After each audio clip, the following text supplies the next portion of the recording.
guys, it's your girl T, and I'm here for the second episode of the Real Housewives of Atlanta recap. So the show starts off with Kenya Moore. She's coming out the courthouse. She's happy because she just won her victory against her landlord. And basically she's talking about how all these paparazzi are following her around and how the paparazzi is so interested in her story. Then the camera pans out and we see four fools with a camera asking her questions. I'm like, ma'am, these are not paparazzis. These are your homeboys that you asked to follow you outside the courtroom. It looks so bootleg. I didn't see no TMZ camera. I didn't see anything like that. It literally looked like four dudes that she done snatched off the street and asked them to be in the scene. So after she gets bombarded by the so-called paparazzi, her and her gay homeboy go skipping down the street. His ass is wearing high water pants and he's holding a big ass fanny bag. Then they start twerking out the blue. I'm like, owning the ATL, would you see a big grown man with a fanny bag twerking and dropping it like it's hot? So in the next scene, we see Nene and Miss Kenya Moore. They're meeting up for lunch to basically discuss the whole argument that went down at Cynthia's grand opening of the Bailey agency. So while they're talking, Kenya's crying and she feels like Nene hasn't really been there for her. And Nene's like, you know what, you're Miss Kenya Moore, you know, Miss Booty Model. You should have money, you know, surely you're not homeless. And they're kind of going back and forth. And she's saying that basically the reason why Nene kind of fell back from Kenya is because she felt like Kenya was disrespectful for texting Apollo. You know, she said a lot of the girls were mad at Kenya and the fact that, you know, you would sit there and disrespect Fedra's relationship is not cool. So after they get everything discussed, Kenya agrees to go sit down and meet with all the women so that way they can clear the air. So in the next thing we see Porsha Stewart, and Porsha's upset because Cordell literally sent her a $5,000 check and told her to come get her shit out of his house and basically go moving with her mama. So Porsha doesn't want to go get her own place, so she decides, you know, it's better for her to stay at her mom's. Her mom agrees to give her the master bedroom. So Porsha, you know, basically kicks her mom out the master bedroom, and her sister are getting everything, all her stuff in the room, and her mom are talking, and they're just, you know, having a discussion. And basically her mom is once again putting Cordell on blast, saying that, you know, he gave her that lifestyle. They had the big house, they had the nice car, but a lot of times when Porsha needed money, she would have to borrow $500 and $600 from her mother. She'd be rocking, you know, the latest Chanel bag, but her bag would be empty. There would be no money in there. So basically, Porsha was a kept woman, and now she's having to figure out what she's going to do for money, what she's going to do for income, and how she's going to be able to sustain herself without Cordell's income.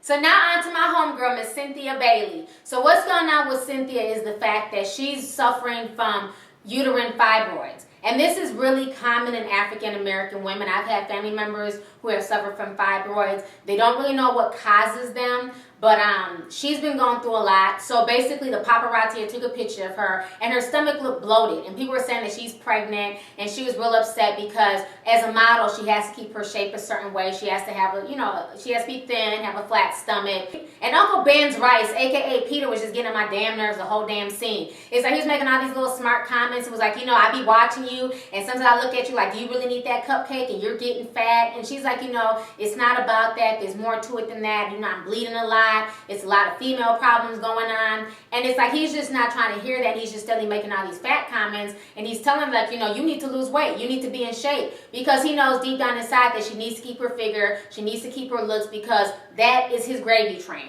If he don't have Cynthia, he don't have nothing. So he can't afford for Cynthia to get fat as hell, and then all of a sudden they go broke because now she can't be out there modeling and promoting. So Peter ain't trying to have that. So then after that, they end up going to go see a doctor, and the doctor basically confirms everything that Cynthia's going through. He's saying that it's not Cynthia's fault. She has fibroids, and it's very serious, and she has to undergo surgery to get these fibroids removed. So once the doctor is able to get through Peter's thick skull that it's not her fault, he finally becomes more sensitive, and he apologizes to her and says, you know, I'm glad because I thought she didn't want me anymore sexually. I thought she was just mad at me. And we just find out that Peter's just kind of insecure, and he tries to crack these corny jokes to hide his insecurity. But Cynthia really loves this man, and I don't see her going anywhere. Hopefully she'll be able to get this whole fibroid thing under control. But I respect her for putting that out there, because Cynthia is such a beautiful woman. And sometimes when you look at somebody who's gorgeous like that, or you know, who seems to have like a perfect life, you would never think they would have any issues or any medical issues. So I'm glad that she put that out there, because like I said, this is something that affects a lot of African American women particularly. So people need to be very mindful of that and take it seriously, because you know, it can prevent you from having kids. So you definitely need to stay on top of that if you're getting fibroids. So in the next scene, we see Fedra and Apollo, and once again they're bickering. They just seem really, really unhappy. Fedra is forcing the little boy Aiden to call his little brother Mr. President. To this day, I don't know this baby's name, so we're just gonna keep calling him Mr. President because she keeps calling him Mr. President and forcing anybody else to call him Mr. President. So Aiden, you know, he's gotten so much bigger and he's running around and everything. And her friends come to the house to come visit her, and they're saying that Apollo's doing a good job. They're giving Apollo a pat on the back, and Fedra's just kind of seeming annoyed. And Apollo's like, you know, thank you. I'm glad somebody appreciates everything I'm doing. And Fedra goes in her confessional. She's like, you know, you got to keep stroking Apollo's ego. You got to tell him that he's, you know, the king of the world. For him to feel wanted and feel appreciated. And she's basically tired of doing that. And she feels like everything's on her and she's doing everything by herself. And even the maid chimed in and was like, yeah, Fedra does a lot. Almost making it seem like Apollo's not doing anything. And then it was kind of weird. It was like an awkward moment where Apollo was kind of flirting with her friend. And it was just kind of like, really? Where they do that at? You know, so I don't know what's going on with their relationship, but I just think it's to the point now where Fedra's over the whole eye candy thing. Like, he was cute at first, he served his purpose at first, but now she has these 2 kids and they done moved into this big old mansion in Buckhead. It's like now they really have to sustain their income and figure out what their next move is. And I think it's stressing her out because he's not as successful as she would like him to be. But that's her fault. You know, you chose him, you chose to have kids with him. Why are you upset that he's not on your level financially? I don't understand that at all. But, you know, Apollo is trying. So we're just going to see what happens next week. So now down to the nitty gritty, what everybody was talking about. Mama Joyce showed out. Mama Joyce went off on Kandi. So her and Kandi met up at Kandi's old house. Kandi is basically giving Mama Joyce her old house. And Mama Joyce is going on and on about how she really doesn't like Todd, how she doesn't feel like they should be married. She says that Todd is an opportunist. Todd is just trying to use Kandi. And then she starts going in on Kandi's ring. And poor Kandi just breaks down. She just starts crying. And Kandi's saying that, you know what, I'm not a materialistic person. I've dated guys with millions of dollars. I've dated guys in the industry and they treated me like crap.